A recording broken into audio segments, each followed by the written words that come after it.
You open your eyes for the first time. You're in Thebes, ancient Greece, somewhere around 1280 BC. Your mother is Alcmene, a mortal princess and granddaughter of the legendary hero Perseus, the man who slew Medusa. Your father is Zeus, king of all the gods on Mount Olympus. You were originally named Alcaeus. You would later take the name Hercules, which in Greek literally means glory of Hera, which is deeply ironic, because Hera has already decided she wants you dead. But here's the thing. Zeus didn't meet your mother the traditional way. He disguised himself as Alcmene's husband, who was away at war. He even ordered Helios, the god of the sun, to not rise for 3 days so the night would last long enough for you to be conceived. So before you are even born, your existence is already built on deception. Your mother gives birth to twins. You, Hercules, and your brother Iphicles, whose father is actually a mortal man. Same mother, 2 different fathers. One of you is a demigod. One of you is completely human. You are 8 months old. You can't walk. You can't talk. You are lying in a crib in Thebes, completely unaware that the Queen of the Gods has already marked you for death. Hera knows what you are. She knows Zeus fathered you with another woman, and your very existence is proof of her husband's infidelity. She isn't going after Zeus for it. She's coming after you. She sends 2 enormous serpents into your nursery with one instruction: kill the baby. The snakes slither into your crib. Your brother Iphicles sees them and screams in terror. You reach out and grab one snake in each hand and strangle them both to death. When your parents rush in, they find Iphicles crying in one corner and you sitting calmly in your crib, holding 2 dead serpents like they were toys. Your tutor, Tiresias, the blind prophet, immediately tells your mother what this means. You are no ordinary child, and Hera will never stop coming for you. He was right. Years later, your mother tries to raise you as normally as possible. You go to school like mortal children. You study reading, writing, and mathematics. You are trained in wrestling by Autolycus, the grandfather of Odysseus. You learn archery from Eurytus, king of Oechalia. You are taught fencing by Castor, one of the twin Dioscuri.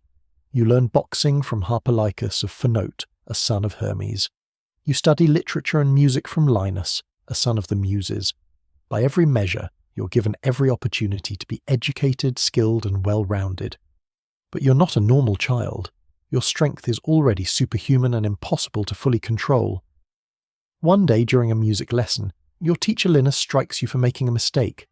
You hit him back with your lyre and kill him instantly. It was an accident, but the damage is done. You're sent to live in the mountains of Kithaeron, where you work as a cattle herder, away from people, away from civilization, because the city isn't safe when you're around. You're 18 years old when a massive lion begins terrorizing the region, attacking the cattle herds of King Thespius. You track it down and kill it with your bare hands. King Thespius is so impressed that he invites you to stay at his palace for 50 days. During that time, he introduces you to each of his 50 daughters, 1 per night, hoping you will father children with them and carry on your bloodline. And you do. That's the kind of life you live. Extraordinary, complicated, never simple. You return to Thebes and become a protector of the city. As a reward for your service, King Creon gives you his daughter Megara as your wife. You marry her and have children together. For a time, life is good. And then Hera makes her move. She curses you with a madness so complete and total that you lose all sense of reality. You no longer recognize your wife. You no longer recognize your children. In your mind, they are enemies, monsters. You kill them.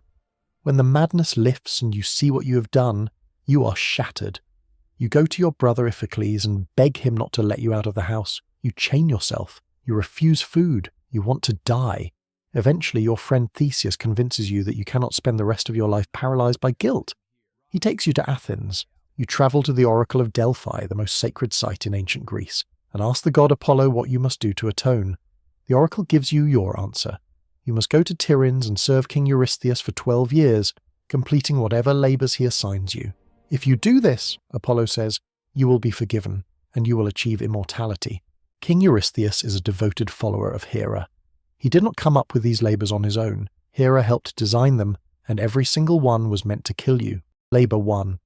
The Nemean Lion. In the hills of Nemea, there is a lion with fur so thick that no weapon can pierce it. Arrows bounce off its hide. Swords are useless. You track it to its cave, block one entrance, and crawl in through the other. You strangle it to death with your bare hands. You use one of its own claws to skin it and wear the pelter's armor for the rest of your life. Labor 2, the Lernaean Hydra. In the swamps of Lerna lives a 9-headed serpent whose blood and breath are the deadliest poison in the world. Cut off one head and 2 grow back. One of the heads is completely immortal. You wrap cloth around your face to survive the toxic fumes, fight your way through the swamp, and with the help of your nephew Iolaus, you cut each head while he burns the stump shut so it can't regenerate. The immortal head you bury under a boulder. Eurystheus refuses to count this labor because you had help. Labor 3, the Ceryneian Hind. This is a sacred golden-antlered deer belonging to the goddess Artemis. You cannot kill it. You cannot harm it. You have to catch it alive. You chase it for an entire year across Greece, Thrace, and beyond. You finally capture it while it sleeps. Artemis confronts you on the way back and you explain your situation. She lets you pass. Labor 4, the Erymanthian boar. A massive wild boar is terrorizing the slopes of Mount Erymanthus. You drive it into deep snow to slow it down, wrestle it to the ground, and capture it alive. When you bring it back, Eurystheus is so terrified he hides inside a large storage jar buried in the ground. This happens more than once. Labor 5, the Augean stables. King Augeas owns over 1,000 cattle. His stables have not been cleaned in 30 years. The task isn't to fight anything, it's to clean mountains of 30 years of waste in a single day. You reroute 2 entire rivers, the Alpheus and the Peneus, directly through the stables and flush everything out in hours. Eurystheus refuses to count this one too because you negotiated payment from Augeas. Labor 6, the Stymphalian birds. In the marshes of Stymphalia live enormous man-eating birds with bronze beaks, bronze claws, and metallic feathers they can fire like arrows. Athena gives you a giant bronze rattle. You shake it. The birds flood into the sky, and you shoot them down with your poisoned arrows. The survivors flee and are later encountered by the Argonauts. Labor 7, the Cretan bull. A massive bull is destroying crops and terrorizing the island of Crete. King Minos gives you permission to deal with it. You capture it with your bare hands, swim it back across the sea to the mainland, and deliver it to Eurystheus. He dedicates it to Hera. Hera refuses the offering because accepting it would mean acknowledging your success. The bull is released and eventually becomes the bull of Marathon. Labor 8, the mares of Diomedes. King Diomedes of Thrace keeps 4 horses that eat human flesh. He feeds them his own guests. You steal the horses, but during the chaos your companion Abderus is killed and eaten by the mares. You bury him and found the city of Abdera in his honor. You then feed Diomedes himself to his own horses, which calms them down, and bring them to Eurystheus. Labor 9, the belt of Hippolyta. Eurystheus's daughter wants the war belt of Hippolyta, queen of the Amazons.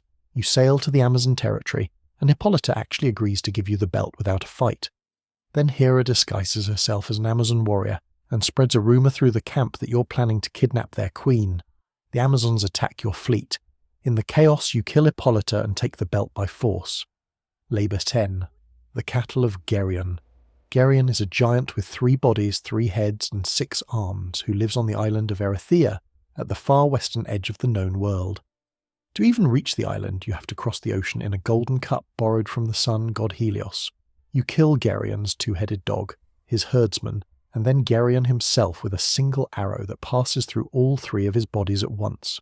Driving the cattle back across the world takes months. Bulls keep escaping. Hera sends gadflies to scatter the herd. The journey is endless. Labor 11, the golden apples of the Hesperides. These apples grow in a garden at the edge of the world, guarded by a serpent that never sleeps. On the advice of the Titan Prometheus, you find Atlas, the Titan condemned to hold up the sky forever, and make a deal. You hold up the sky while Atlas retrieves the apples. Atlas comes back and tries to leave you holding the heavens permanently. You trick him into taking them back by asking him to hold them briefly while you adjust your shoulders. Then you take the apples and leave. Labor 12, Cerberus, the final labor. Eurystheus sends you to the underworld itself to capture Cerberus, the 3-headed dog that guards the gates of the dead. No living person has ever gone to the underworld and returned. You go anyway. You wrestle Cerberus into submission with your bare hands, drag him to the surface, show him to Eurystheus, who hides in his jar again, and then return Cerberus to Hades as promised. You would think that after 12 years of impossible tasks, the universe would give you a break. It doesn't. You fight in wars. You rescue people. You join Jason and the Argonauts on their quest for the Golden Fleece, though you're left behind in Mysia searching for your lost companion Hylas and never complete the voyage. You eventually marry again. Your second wife is Deianira, whom you win by wrestling the river goddess Hellas for her hand. On the journey home, a centaur named Nessus tries to kidnap Deianira. You shoot him with one of your arrows, which are poisoned with the Hydra's venom from Labour 2. Dying, Nessus whispers to Deianira that his blood is a love potion, that if she ever fears losing you, she should rub it on your clothes and you will never love another. Deianira keeps the blood. Years later, when a rumour reaches her that you have fallen for another woman, she soaks one of your tunics in the centaur's blood and sends it to you as a gift. The moment you put it on, the Hydra's venom, absorbed into the centaur's blood, begins to burn through your skin. The pain is unbearable and cannot be stopped. The tunic cannot be removed without tearing your flesh with it. You build your own funeral pyre on Mount Weta and climb onto it. As the flames rise, your mortal half is consumed. Your divine half, the part that came from Zeus, ascends to Mount Olympus and you are welcomed among the gods.